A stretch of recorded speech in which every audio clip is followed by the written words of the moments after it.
Política fiscal. Rafa, que negócio é esse? Eu nem sabia que tinha esse trem. Pois é, durante bastante tempo eu também não sabia que isso existia, não, e como ela impacta na nossa vida, no nosso dia a dia. Né? Nós vimos que como que o Banco Central, né, utiliza as políticas monetárias de dinheiro para impactar, né, a economia no controle da inflação, buscando sempre o centro da meta da inflação, e também você vê que como ele usa aqui, como o governo utiliza as políticas fiscais. Vamos verificar primeiro assim, o que é, né, a política fiscal. Política fiscal nada mais é do que a atuação do governo na arrecadação dos impostos e nos seus gastos. Né? A arrecadação de impostos ela afeta de maneira significativa o nível da demanda. Então, por exemplo, se você está lá com um imposto muito alto, você vai comprar, vai ter mais dinheiro, vai sobrar mais dinheiro ou vai faltar? Quanto maior o imposto, menos dinheiro a gente tem em circulação, menos poder de compra. Então a política fiscal ela trabalha muito nessa questão de alguns setores, em algum momento específico, o governo faz um controle de aumento do imposto ou diminui o imposto para que você possa consumir mais aquele produto ou menos. Eu lembro, por exemplo, que nos governos passados eles queriam incentivar a compra de veículos. Então reduziram o imposto de veículos. Né? Então incentivou aquele setor específico. Ah, não, vamos reduzir aqui os impostos da linha branca, né, que são eletrodomésticos em geral. Então, assim, para quê? Queremos incentivar, quando o governo reduz o imposto de um determinado setor, por exemplo, ele quer fazer o quê? Incentivar, né, o consumo daquele setor em específico. Né? Isso que é uma questão que a gente tem que sempre observar. Nada é de graça, né? Tudo tem uma razão. O governo, quando ele aumenta um imposto em algum setor, automaticamente ele vai aumentar a arrecadação dele e vai tirar dinheiro da economia. Então vai dar uma contraída na economia. Se ele tira dinheiro, lembra-se que a inflação automaticamente ela reduz. Né? O governo não trabalha. Você sabe, acho que você já percebeu, já entendeu isso já bem desde criancinha. Né? O que o governo produz? Nada. O governo não trabalha, então ele tem algumas necessidades de financiamento. Então a gente vai lá através dos impostos que você paga, algo que é imposto a nós, né? A gente paga os impostos justamente para o governo poder se financiar. Então, feito isso, né, você tem uma arrecadação, um resultado primário. Pega lá a arrecadação, menos as despesas, menos os juros, você vai ter um resultado nominal, que pode ser o resultado primário ali, mais os juros. Existe um termo que o mercado usa bastante, que é a questão do déficit ou superávit. Então você vai ouvir lá no jornal, né, o economista falando assim, porque o governo teve um superávit primário de tanto. Que raio que é isso, né? Superávit é bom, é quando sobra dinheiro. E déficit é ruim, é quando está faltando, o governo está devendo. Né? Então, lembre-se sempre, né, quando o governo está com dinheiro no caixa, ele pode gastar um pouco mais, que é outra questão da política fiscal. Política fiscal não é só trabalhar a questão dos impostos.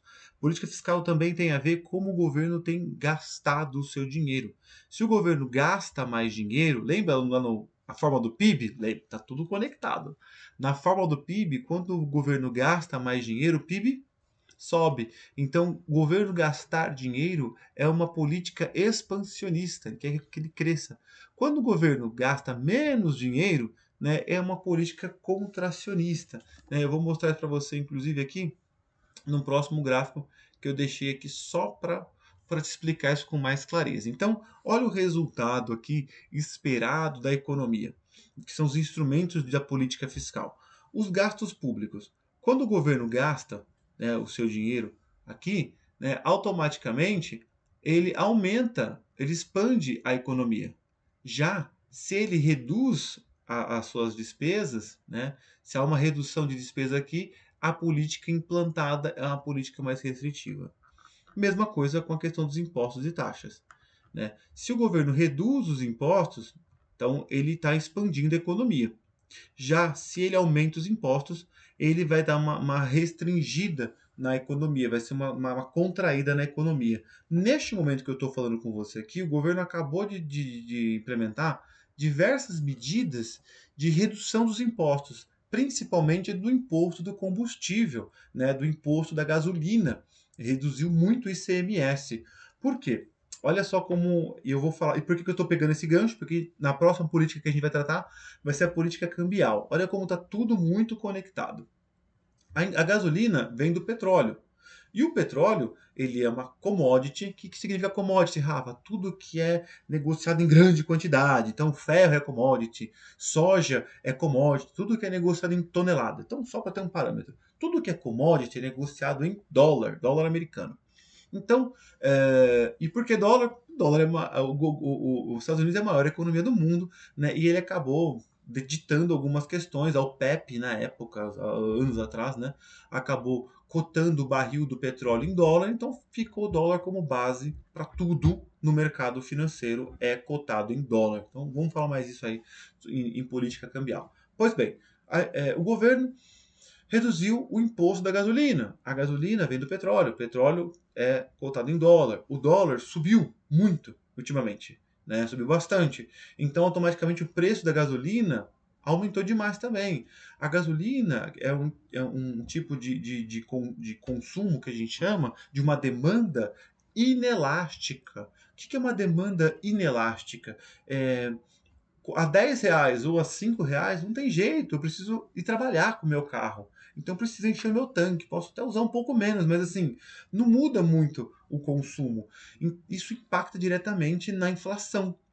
Por quê? Porque se, por exemplo, vamos falar do motoboy, que fazia uma entrega por R$ 10, que a gasolina é mais cara, vai cobrar 12, então isso vai subir no preço. Ah, o motorista de aplicativo, que cobrava lá R$ 50 por viagem, vai cobrar 60, né? E pior, né? No Brasil, toda a nossa cadeia, a maioria da nossa cadeia produtiva, ela é transacionada, né, através do quê? Através de caminhão. Então, o caminhão vai diesel, que é petróleo. Então, quando você reduz o imposto desses derivados de petróleo, combustível como um todo, teoricamente, eles esperam, né, reduzir o frete. Reduzindo o frete, reduz o preço do alimento. Reduzindo o preço do alimento, vai reduzir a inflação, que os indicadores de inflação, que o IPCA, né, ele acaba capturando o preço final do alimento. Então, vejam só como toda a cadeia, tudo que de economia está muito conectado. Então, uma ação tem uma reação super em cadeia, né? Então, esse é um ponto bem, bem interessante que eu gosto de compartilhar com os meus estudantes, essa conexão que existe entre todos os elementos da economia. Então, política fiscal, lembre-se sempre, política fiscal nada mais é do que os gastos públicos, que ele pode gastar menos ou pode gastar mais. Gastando menos, ele está contraindo, né, a economia. Quanto mais o governo gasta, mais ele cresce a economia. E os impostos, né? Se ele reduz o imposto, ele quer aumentar a economia. E se ele reduz o imposto, ele aumenta a economia. E se ele aumenta os impostos, a tendência é que ele dê uma freada aí na economia. Então, esse é um resumo, né, bem resumo mesmo, das políticas que a gente chama de política fiscal. E aí, né, por último aqui, vamos falar um pouquinho sobre política cambial, né? E eu vou dar uma pausa também para você tomar aquele cafezinho, tomar uma água e a gente volta já já. Vem comigo.